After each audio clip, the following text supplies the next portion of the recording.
Are you tired of being someone you don't want to be, but you feel like change isn't possible? Do you feel like your emotions are a mystery? Like if you look at the inner machinations of your mind, you'll find something sinister and dark. Well, in today's day and age, we're really not taught how to understand our emotions or understand how our subconscious works. And so we feel like they're a mystery. We feel like our emotions just happen. And we feel like our subconscious is this dark, scary place. And we never want to go there. We never want to think about what's going on in there. Well, if you haven't subscribed yet, be sure to do so. We talk a lot about these kind of subjects on this channel. There are a lot of ways that we think about the subconscious or what's going on inside of our minds. We have this idea of, the little angel and devil on our shoulders tempting us one way or another. Or we have this feeling that there's this scary monster inside of us moving us toward things that aren't good for us, to cheat on our girlfriends, to go out and gamble. But the reason we think this about our subconscious and about our emotions is that no one really teaches us how to understand either. So we end up feeling like our emotions are out of our control, and that change is ultimately impossible because who knows what's going on up there. But the thing is, your subconscious isn't this evil entity making you do things. It's not the devil on your shoulder. It's not dark and mysterious. It's literally you. And you function on your subconscious a whole lot more than you'd realize. For instance, did you consciously think out every single step that you needed to take in order to brew yourself a cup of coffee? What about when you drove to work? What about when you brought up the YouTube app on your phone to watch this video? You didn't have to think about every single little step about how to pour the coffee into the mug or how to get to the app on your phone. You just did it. Most of the things we do on a day-to-day basis don't require conscious thought. We don't have to work out every single step of the way on how to walk across the room, pour a cup of coffee. And that's because our subconscious is handling that kind of stuff. It's still us doing it, but it's functioning on a part of our brain that we're not consciously aware of, which is our subconscious. And this is actually a really good thing. I mean, if we had to work out consciously every little thing in our lives, we would never get past the infantile stage of having to work out every little thing every single time you come across it. See, your subconscious should be thought of as like a computer that's storing all this information in your head, so you don't have to consciously work it out in the future. You've made a cup of coffee before, so you don't need to think about it anymore. Your subconscious has sort of stored that away. So you just think, I'm gonna have a cup of coffee, and you just go do it. And sometimes you don't even need to think about that. You just wake up and you go make a cup of coffee without even thinking about it. And that is how your subconscious works. It automatizes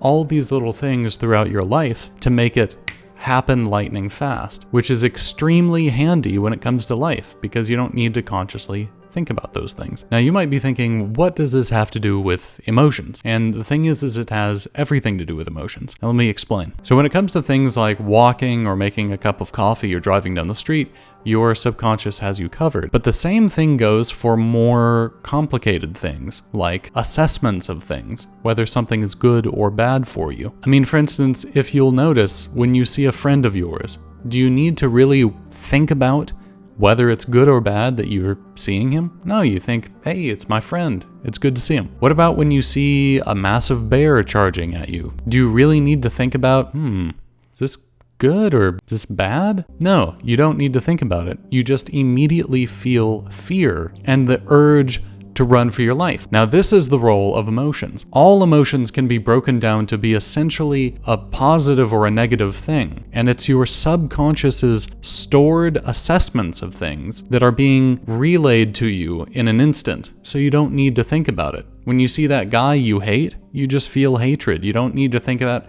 oh man, so he treated me like garbage for years. He's real rude. I don't like that guy. You don't need to think about it. I hate that. You just feel the hatred. So your emotions are your way of experiencing instantly a stored evaluation of something so that you can act on it without having to think about it. So what do you do with this information? Your subconscious is basically a computer to store automatized behaviors, and your emotions are your stored evaluations that you're experiencing so you don't have to think about them.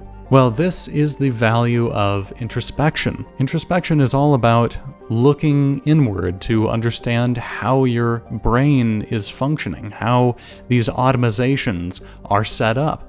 Now, when it comes to what people normally advise when it comes to introspection, it's usually just, here's how you can understand what you're feeling. There's no real sense of being able to change that. It's just, here's what you're feeling. But that's not the real value of introspection. The real value of introspection is giving you the ability to see how your mind has set up these automizations, and thus giving you the ability to change that. To give you an example, let's say your friend gets a new girlfriend. You've been single for a while, but hey, he's got a new girlfriend. She's great, she's funny, she is attractive, and suddenly you find yourself being a bit short, a bit snippy with your friend. You're not really sure why, but you're just feeling frustrated with him. Well, you do some introspection and you find out that you're a bit jealous that he has this girlfriend and you don't.